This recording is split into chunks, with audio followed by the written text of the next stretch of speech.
If you're in your recovery journey, you may often ask yourself or wonder why the hell you are not getting to where you think you should be, or wondering why something hasn't happened yet, or you're not getting what you want out of your recovery. This is totally normal and an example of the part of our mind that tricks us into thinking we should give up, or whatever it is we're doing is not worthy, or we're not doing enough. My name is Mike. I'm the founder of Starts With Me, and it's a consultancy that specializes in K-12 education and workplace mental health. I'm also a therapist, and I'm also a human being in recovery. In this video, I want to share with you 3 reminders that were incredibly important for me in early recovery and even still to this day, and 3 tips on things you can do consistently that are going to help you build a foundation for your recovery that will be able to withstand the inevitable punches in the face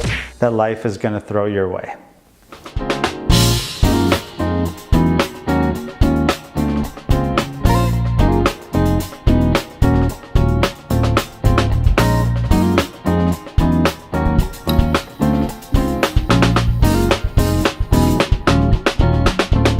Make sure you subscribe, comment, etc., so that you can follow this channel and get other great tips and advice from wise people like Lucas and other people like us to help you on your recovery journey.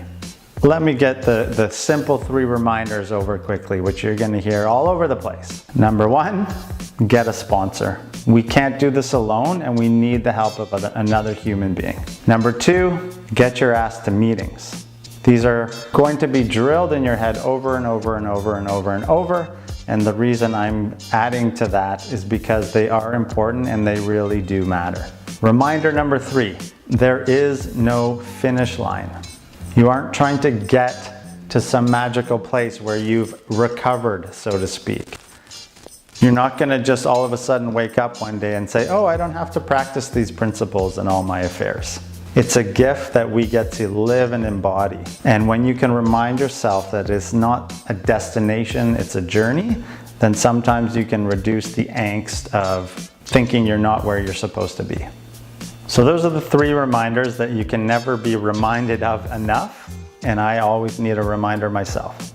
And the 3 tips I'm going to cover in this video are: 1, list of 5 things to do for the next day. 2, a mantra or a prayer or just a journal activity to get outside yourself and start practicing thinking about others in a kind way. Number 3, the fundamental aspect of all of this is that you are doing this for you, not for anybody else. That has to be fundamental to your recovery. Remember, you can't think your way into right action. You have to act your way into right thinking. And we know in the program, or in many programs, it's a program of action. So you must do things, which is why I suggested getting a sponsor, going to meetings.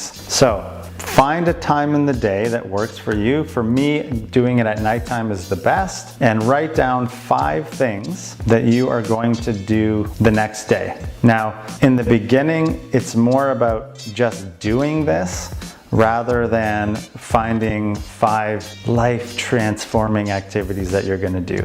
When I was in early recovery, I literally would write down, I'm going to call my sponsor, I'm going to brush my teeth, I'm going to drink a glass of water, I'm going to meditate or do my prayers, or I'm going to journal or call my mom or something. It's not necessarily what the outcome of the activity is, it's just getting in the process of saying you're going to do something and then doing it. I don't know about you, but personally, the person I let down the most was myself.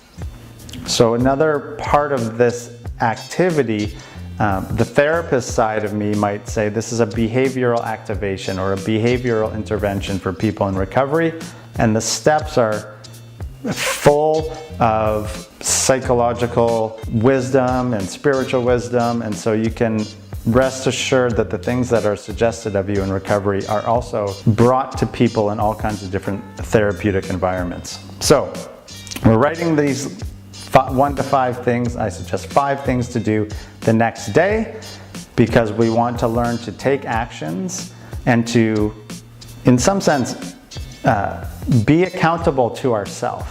Because again, as addicts or alcoholics or whatever word you want to use, we constantly let ourselves down. We constantly lie to ourselves. And for me, that led to a lot of self-hatred, a lot of self-criticism, and perhaps underneath all of that, really bad beliefs about who I was as a human. I'm not worthy of this, I'm not worthy of that. And of course I'm not, because I'm unreliable and I never do what I say I'm going to do, and I keep hurting myself with substance use. So the practice of writing simple things down and then doing them starts to improve your relationship with yourself. It rebuilds the trust you have with yourself. And that is absolutely fundamental to you healing and believing that you're worthy of a good life and that you don't have to keep torturing yourself. So it can be anything: brushing your teeth, drinking a glass of water, calling your sponsor, going to a meeting, whatever it is. Just get in the habit of trying to do it at a same time every day or any time throughout the day that you can. It also tends to help people with sleep, because one thing that keeps people up at night is worrying about the next day. So getting things out of your head, that's number one. Tip number 2, you could consider this a journaling practice, a prayer practice, or in a Buddhist context, you could consider it loving kindness, or metta would be the Pali word. So in early recovery for me, I kind of was a deer in headlights and I just did whatever my sponsor told me to do.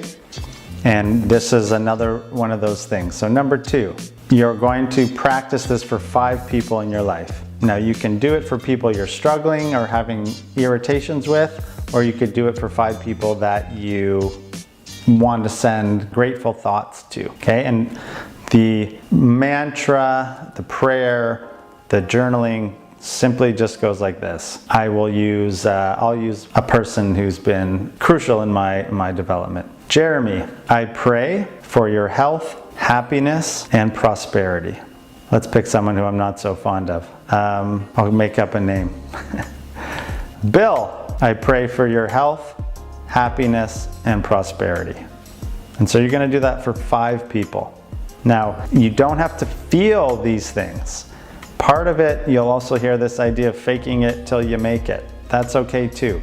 We just want to get into the habit of these things, because they start to, in some ways, they do rewire our brain, but more importantly, they shift your orientation to people and the world around you. So you're going to write 5 people's names down, and you're going to journal this thing for each and every one of them.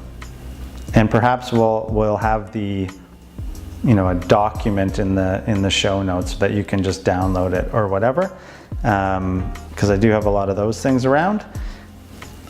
Person, I pray for your health, happiness, and prosperity.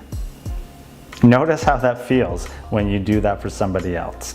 Do you notice self-judgment, or do you notice, I don't want to send this person good vibes, or I feel like an idiot doing this? Whatever it is, that's another maybe little extra tip. Just start to notice how you relate to these practices and what goes on inside your mind, and how you may be judging yourself or criticizing yourself or the practice or all the stupid things you have to do because you want to feel better. Tip number 3, you are doing this for you, not for anybody else.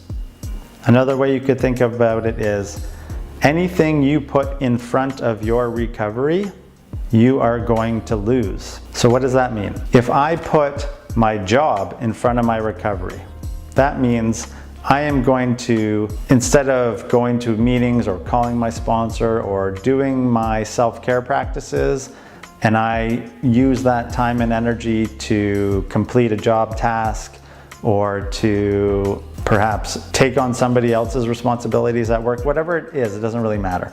That means my recovery practices and my own well-being is going to deteriorate, and eventually I'll be fired or I'll lose that job because I'm using that as my goal as opposed to my own well-being. Another example might be if you're in a relationship with a partner right now and you start to put your partner's needs in front of your needs in recovery, then you're not going to become the person that you need to become in order to maintain healthy relationships. I mean, quite simply, I'm a dad of 2 kids, I'm married, and still to this day, my own well-being supersedes my need or my responsibility to them.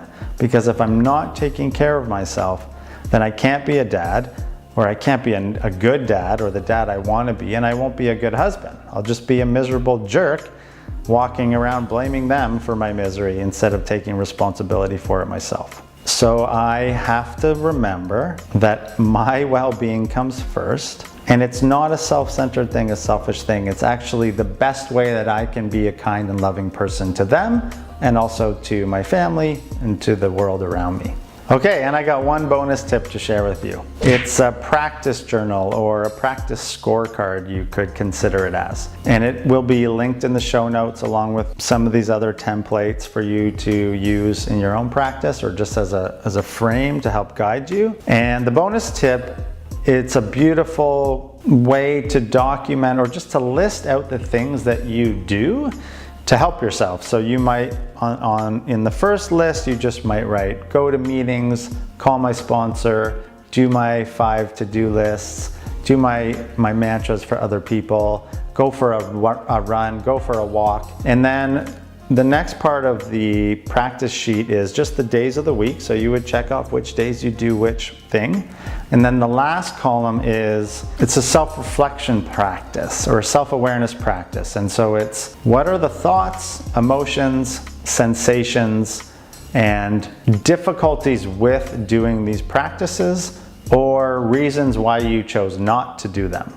So if I want to go to a meeting and I choose not to go to the meeting, I want to get clear and start to practice what am I thinking, feeling, doing that leads me not to go to a meeting. And I might write something along the lines of, oh, today I was too tired and I just told myself, I don't need to go to a meeting today, I'll be okay. And I had a little bit of tension in my stomach and I felt frustrated and irritated and almost resentful because I kind of knew I should go, but I didn't want to go. Another example might be, for me, meditation is a tricky thing to do to settle my mind and just to sit the hell down and do something. You know, I'll check it off, and then in the reflection column, I'll say, oh, my mind was telling me, no, I just have one more email to write, or I just need to go and eat dinner, or, oh man, I need to check the score of this baseball game or the hockey game or whatever it is. And so just becoming familiar with all the excuses and all the noise and all the bullshit that gets on up here and the itty bitty shitty committee of why I don't need to be doing the things I know are good for me. So that's your bonus tip. I hope you found this video helpful. All these tips that I shared with you today were shared with me on my journey, and I find them really helpful on a daily basis. So I hope that they also provide you with some guidance and some help on your journey. If you want to access any of the sheets that I referenced in this video, go to the video description below and download them. Again, my name is Mike Stroh. I am the founder of Starts With Me, a mental health consultancy that specializes in workplace mental health and K-12 education. If you want to find out more about the work that I'm doing, please get in touch below through the website, and we can help you develop a strategy for your workplace or your school, or we can just come in and share our experience with your students. And better yet, if you want to join the State of Mind Festival, which is an annual event that we've co-created with schools, that's the bread and butter. I'm also a therapist, and if you think the things that I said today are helpful, or you want to know more about how I can support you in your recovery journey, or to help you with any other mental health problems, please get in touch with me through the website startswithme.ca, and there you can get all the other information. There's also a lot of good resources on there for people and I would love to hear from you. Right now in the COVID world, I am doing all my sessions online, and I do work on a sliding scale if money or resources are a barrier for you at this time. Really, all you need to do is reach out and get in touch, and we can have that discussion. May the force be with you. Peace.